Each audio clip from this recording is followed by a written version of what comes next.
करीब है। अभी आप लोगों के सामने 2024 के बजट पर अपना विचार सुने। मुझे इतना जरूर पता है कि राजनीतिक कॉरिडोर में इसके मतलब निकालने का प्रयास किया जा रहा है, पर मुख्यमंत्री जी का संभवतः स्वास्थ्य की वजह से उनका आना संभव नहीं हो पाया। पर उनकी तरफ से माननीय केंद्रीय मंत्री आदरणीय ललन बाबू स्वयं वहाँ पर मौजूद थे और नीति आयोग की बैठक में इस बार सहयोगियों में उनको, मुझे, टीडीपी के कई सदस्यों को, टीडीपी के भी माननीय मंत्री को सदस्य के तौर पर वहाँ पर बुलाया गया था और वहाँ पर बहुत ही सहज माहौल में तमाम प्रस्ताव वहाँ पर रखे गए।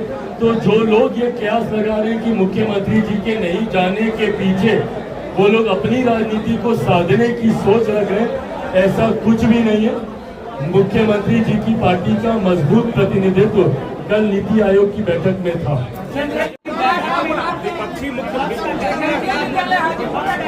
नीति आयोग की बैठक में ममता बनर्जी का माइक जो है वो बंद कर दिया गया। इस बात को मैं स्पष्ट तौर से मैं कहता हूँ कि जो लोग ये कह रहे हैं कि उनका माइक बंद कर दिया गया था, बंगाल की मुख्यमंत्री आदरणीय ममता बनर्जी जी सरासर झूठ बोल रहे हैं। माइक को बंद करने का बटन उनके अलावा और किसी के पास नहीं था। उन्हीं के सामने माइक था, उसी पे ही ऑन ऑफ का बटन था और हर मुख्यमंत्री को, एक मिनट दे रहे हैं, उसी के साथ ही हर मुख्यमंत्री को इस बात की जानकारी पहले से ही दी गई थी कि समय का अभाव है। हर मुख्यमंत्री के लिए समय तय कर दिया गया था और सबको एक बराबर का ही समय दिया गया था और हर मुख्यमंत्री ने अपने तय समय पर अपनी बातों को रखा। 1-2 मिनट आगे पीछे हर कोई करता है, पर ऐसे में उनका समय पूरा होने के बाद उनको टोका भी नहीं गया, बस सिर्फ एक रिमाइंडर के तौर पर माइक पे नॉक किया गया। इतनी सी बात पर इतना उत्तेजित होकर उठ के चले जाना, मुझे नहीं लगता कि एक मुख्यमंत्री के पद को ये शोभा देता है।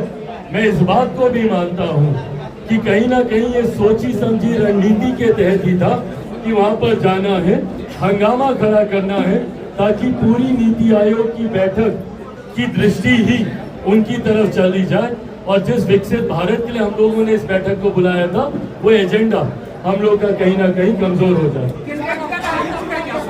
केंद्रीय विद्यालय को लेकर यहाँ जिला की तरफ से प्रस्ताव जा चुका है। हम लोगों ने, मेरी खुद रेल मंत्री जी से मुलाकात हुई थी। हम लोग 2 चीजों पर साथ में हम लोग कार्य कर रहे हैं। पहला कि रेल की केंद्रीय विद्यालय को बनाने के लिए अपनी ही जमीन हम लोग को मिल जाए ताकि उस पर केंद्रीय विद्यालय का अपना भवन बने। अभी तक दूसरी जगह पर हम लोग केंद्रीय विद्यालय चला रहे हैं, जिसकी वजह से रहकर हम लोग को समस्या झेलनी पड़ती है। तो अब हम लोग चाहते हैं कि अपनी ही जमीन पर केंद्रीय विद्यालय बने। बिहार में हाजीपुर में जमीन की हम लोगों ने खोज की, कहीं और हम लोग को जमीन नहीं मिली, पर रेलवे की एक जमीन यहाँ पर पड़ी है जिसका रेलवे अभी आज की तारीख में उपयोग नहीं कर रहा।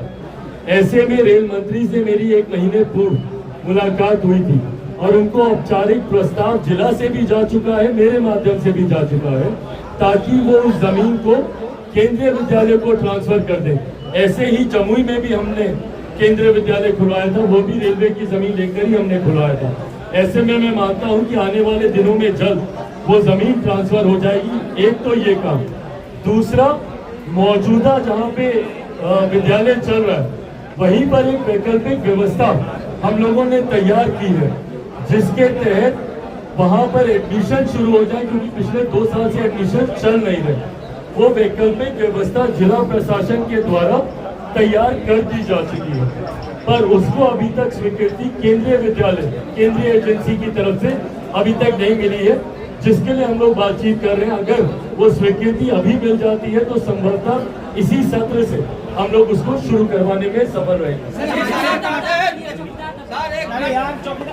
चौकीदार दफादार वाला जो मामला है, आज से कुछ समय पूर्व, अगर मुझे तारीख ठीक से याद है तो हमको लगता है 12-13 तारीख के आसपास हमारी मुख्यमंत्री नीतीश कुमार जी से मुलाकात हुई थी और इस विषय को, क्योंकि पासवानों से जुड़ा हुआ ये गंभीर विषय है, अधिकांश अनुसूचित जाति के लोग ही इस व्यवसाय से जुड़े हुए हैं और मुख्यमंत्री जी के कहने पर ही उनके आश्रितों को इसमें नौकरी देने का प्रावधान बनाया गया था।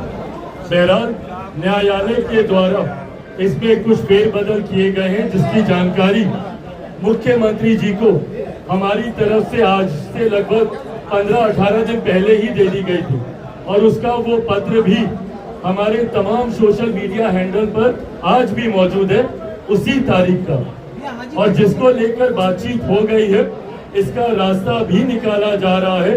फिलहाल इसको लेकर किसी को भी चिंतित होने की कोई वजह नहीं है।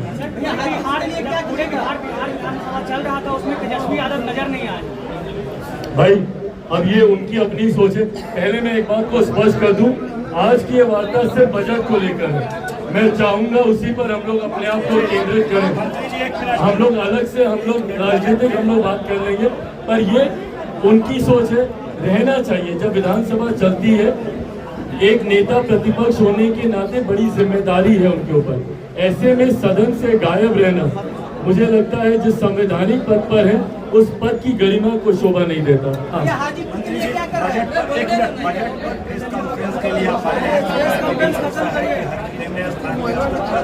बजट की बात बताई है, हम जानना चाहते हैं कि हाजीपुर संसदीय क्षेत्र आपका है, यहाँ प्रेस कॉन्फ्रेंस कर रहे हैं, तो हाजीपुर वासियों को, यहाँ के लोगों को बजट से क्या लाभ मिला, इस पर थोड़ा फोकस करते हैं। हाजीपुर के लोगों को, जैसा मैंने जिक्र किया कि प्रधानमंत्री आवास योजना के तहत या फिर मुद्रा योजना के तहत या फिर ग्रामीण क्षेत्रों में जो राशि आवंटित की गई है, ये तमाम ऐसी योजनाएं हैं जिसका वितरण होगा। या कृषि के क्षेत्र में जो लगभग 1.5 लाख करोड़ से ज्यादा की राशि जो आवंटित की गई है, या 2.5 लाख से ज्यादा की जो ग्रामीण क्षेत्रों में राशि आवंटित की गई है, इन तमाम राशि का लाभ हमारे क्षेत्र के लोगों को मिलेगा, हर क्षेत्र के लोग को मिलेगा। ऐसे में मैं अपने विभाग की तरफ से भी मैं ये जानकारी दूं कि कई ऐसे प्रोजेक्ट्स हैं।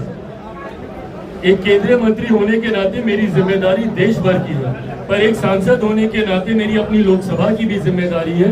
कई ऐसे प्रोजेक्ट्स हैं जिस पर हम लोग काम कर रहे हैं, मेरे विभाग से जुड़े हुए, प्रोसेसिंग यूनिट से जुड़े हुए, वो भले एग्रो प्रोसेसिंग कल्चर को लेकर हो, भले और अभी कई ऐसी चीजें हैं जिसका मैं नाम अभी जिक्र नहीं करूंगा, बट उन योजनाओं पे भी काम कर रहा है। मुझे लगता है आने वाले महीनों में जल्द उसकी भी हम लोग औपचारिक घोषणा हम लोग करेंगे। क्या कोई खास योजना है जो बजट में मिला? कोई खास योजना है जो हाजीपुर वालों को मिला? अगर आप इस हाईवे का जिक्र करें, जो हाईवे गुजर रहा है वो तो हाजीपुर को जोड़ते हुए ही न जाएगा, जो वैशाली वाला जो हाईवे है। देखिए जब हम लोग बजट की बात करते हैं, ये देश का बजट है। राज्य का जब बजट निकलता है तो वो जिला वाइज हम लोग देखते हैं, पर जब देश का बजट है तो बिहार को जितनी चीजें मिली हैं वो बिहार के हर एक जिले, हर एक लोकसभा, संभवतः हम लोग तो मेहनत कर उसको हर एक प्रखंड तक उतारने का हम लोग प्रयास करेंगे। इस सोच के साथ इस बजट को तैयार किया गया।